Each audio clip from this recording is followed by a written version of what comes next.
Bismillahirrahmanirrahim. Assalamualaikum warahmatullahi wabarakatuh.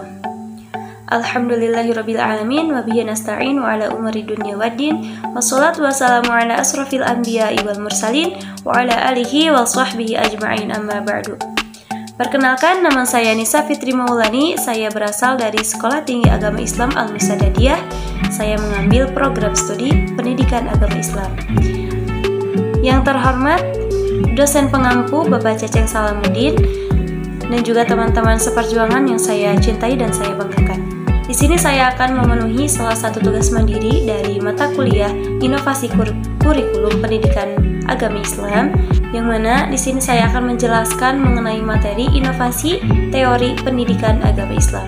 Baik, langsung saja pada pemaparan materi. Di sini saya mempunyai sub materi. Yang pertama yaitu pengertian inovasi teori pembelajaran PAI, lalu yang kedua karakteristik inovasi teori pembelajaran PAI, lalu yang ketiga tujuan inovasi teori pembelajaran PAI, lalu yang keempat strategi inovasi teori pembelajaran PAI, yang kelima langkah-langkah inovasi teori pembelajaran PAI, lalu yang terakhir adalah contoh-contoh hasil inovasi teori pembelajaran PAI era Merdeka Belajar.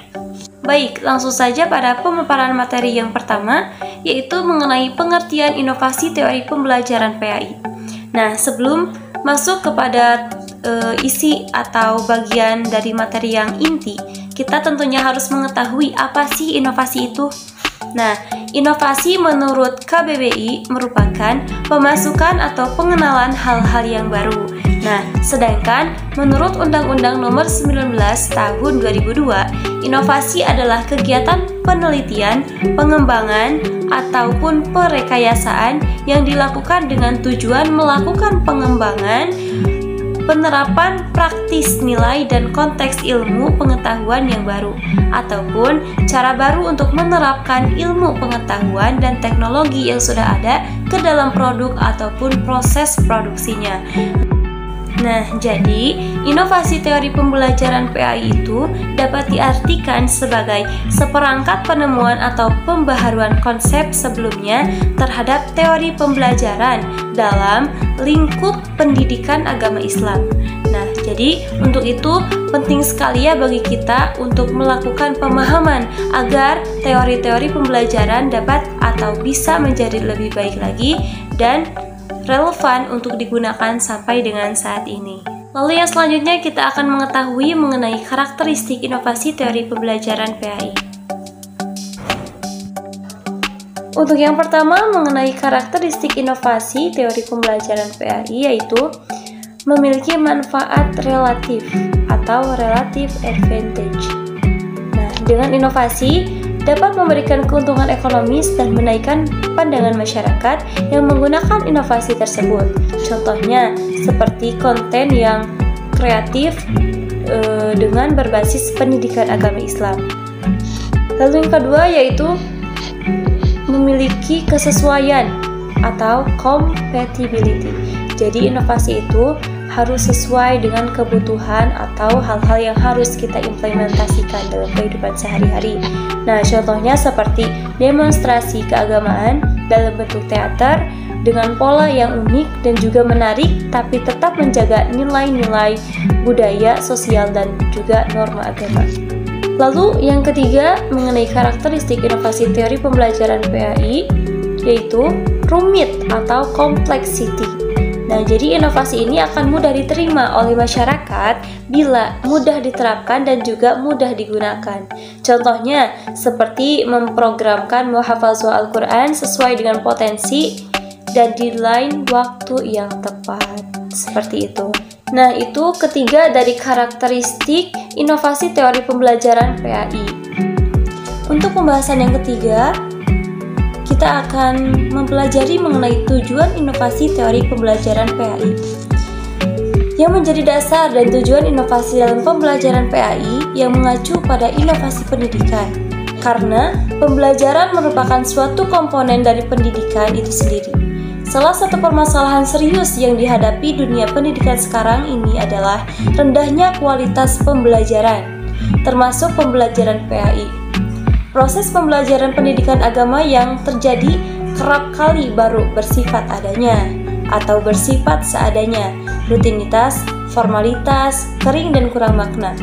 Lalu kualitas pembelajaran semacam itu juga akan menghasilkan mutu pendidikan agama yang rendah pula. Adapun tujuan pembaharuan pendidikan adalah meningkatkan efisiensi, relevansi, kualitas, dan efektivitas sarana serta jumlah peserta didik yang sebanyak-banyaknya dengan hasil pendidikan yang sebesar-besarnya. Lalu materi yang selanjutnya yaitu mengenai strategi inovasi teori pembelajaran PAI. Nah, prinsip-prinsip yang mesti dilakukan oleh guru dalam memilih strategi pembelajaran, jadi agar pembelajaran itu memiliki pembaharuan dan juga memiliki kemajuan. Tentunya seorang guru harus memilih strategi pembelajaran yang tepat dan juga akurat. Nah, yang pertama tentunya kita harus menentukan tujuan dari pembelajaran. Lalu yang kedua, aktivitas dan pengetahuan awal siswa. Yang ketiga, integritas bidang studi atau pokok bahasan. Lalu yang keempat, alokasi waktu dan juga sarana penunjang. Lalu yang kelima, jumlah siswa. Dan yang terakhir yaitu pengalaman dan kewibawaan pengajar. Nah, lalu materi yang terakhir yaitu mengenai langkah-langkah inovasi teori pembelajaran. Nah, di sini kita tentunya akan mengetahui bagaimana langkah-langkah inovasi teori pembelajaran PAI. Nah, untuk langkah-langkah yang pertama yaitu tentunya kita akan mengidentifikasi masalah dan juga menganalisis kebutuhan. Nah, langkah identifikasi masalah dan analisis kebutuhan merupakan awal dari semua langkah inovasi dalam pembelajaran.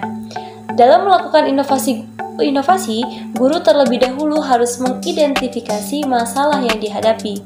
Langkah ini sangatlah penting untuk dilalui guna menghasilkan inovasi yang sesuai dengan kebutuhan peserta didik. Hasil dari sebuah analisis awal adalah daftar kebutuhan, jenis, dan prioritas kebutuhannya. Jadi, untuk memulainya sebuah kemajuan, tentunya kita harus mengidentifikasi masalah terlebih dahulu agar kita dapat mengetahui apa yang harus kita lakukan untuk melakukan sebuah kemajuan. Lalu yang kedua dari langkah-langkah inovasi teori pembelajaran PAI ialah penyusunan rancangan inovasi. Penyusunan rancangan inovasi perlu dilakukan oleh seorang guru. Terdapat dua pendekatan langkah penyusunan rencana pelaksanaan pembelajaran yang mengintegrasikan teknologi informasi dan komunikasi, yaitu pendekatan idealis dan juga pendekatan pragmatis.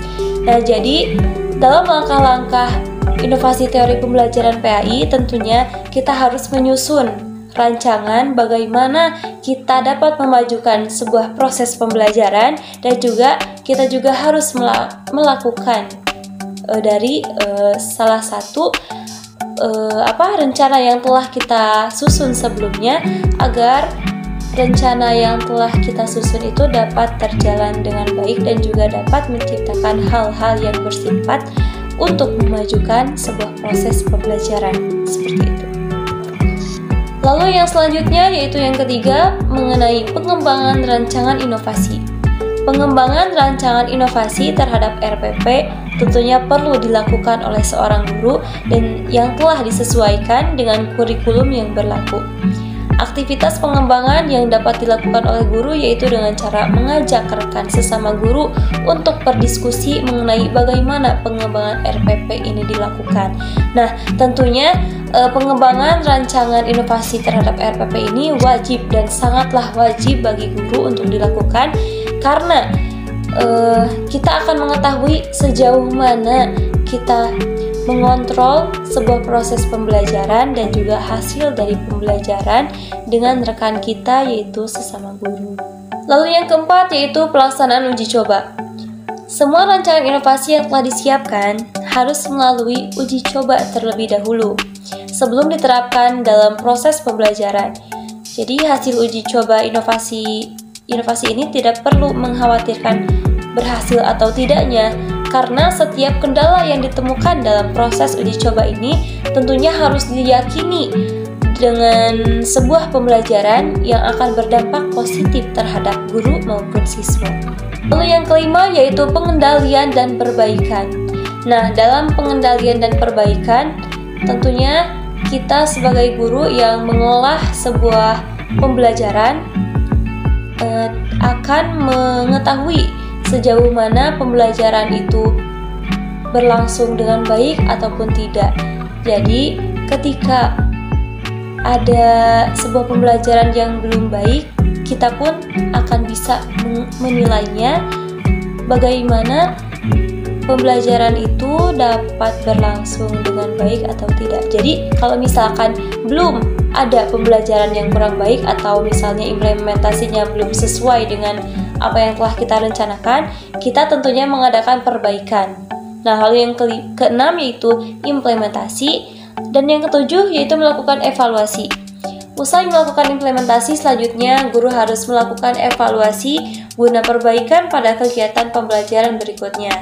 Dalam melakukan evaluasi, guru harus mampu mengidentifikasi tingkat keberhasilan dalam menerapkan rancangan yang telah ditentukan dan bagian-bagian apa saja yang harus diperbaiki. Baik, untuk pembahasan yang terakhir, yaitu mengenai contoh-contoh hasil inovasi teori pembelajaran PAI. Untuk yang pertama, mengenai inovasi dalam proses pembelajaran. Proses belajar mengajar tentunya harus diasaskan pada prinsip belajar siswa aktif atau student active learning.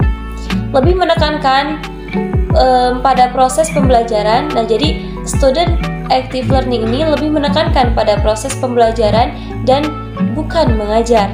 Jadi proses pembelajaran ini didasarkan pada learning kompetensi, yaitu peserta didik akan memiliki pengetahuan, keterampilan, sikap, wawasan, dan juga penerapannya sesuai dengan kriteria atau tujuan pembelajaran. Lalu contoh yang kedua yaitu inovasi dalam evaluasi pembelajaran. Pendidikan agama Islam tidak hanya menekankan pada penilaian secara kognitif, melainkan penilaian secara praktek atau pengaplikasian dalam kehidupan sehari-hari. Pendidikan yang efektif sebaiknya menekankan pemahaman konsep dan kemampuan di bidang kognitif, keterampilan, sosial, dan efektif. Evaluasi pembelajaran dilakukan secara terpadu dan di dalamnya menitik beratkan pada praktek dan juga pengaplikasian dalam kehidupan sehari-hari.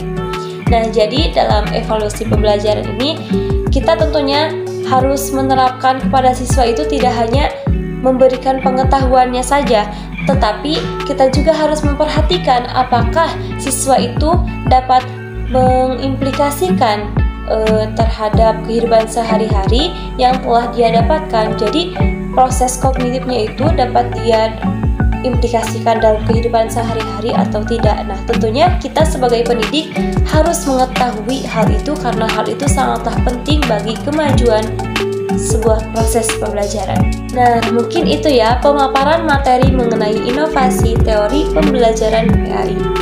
Dapat kita simpulkan bahwasannya teori pembelajaran harus mengalami pembaharuan konsep agar konsep tersebut tetap hidup meskipun dimakan zaman, dan hasil dari para pendapat ahli juga dapat kita gunakan serta masih relevan sampai kapanpun selama kegiatan inovasi terus dilaksanakan secara kontinuitas atau berlanjut. Dalam pembelajaran PAI pun harus dikaji atau perlu dikaji ulang mengenai teori pembelajaran, karena kita sebagai pendidik harus memiliki kompetensi untuk bisa memilih teori belajar mana yang cocok diterapkan dan juga mana yang tidak cocok untuk diterapkan pada proses pembelajaran PAI. Mungkin itu saja yang dapat saya sampaikan. Mohon maaf apabila ada kesalahan. Terima kasih atas perhatiannya. Wassalamualaikum warahmatullahi wabarakatuh.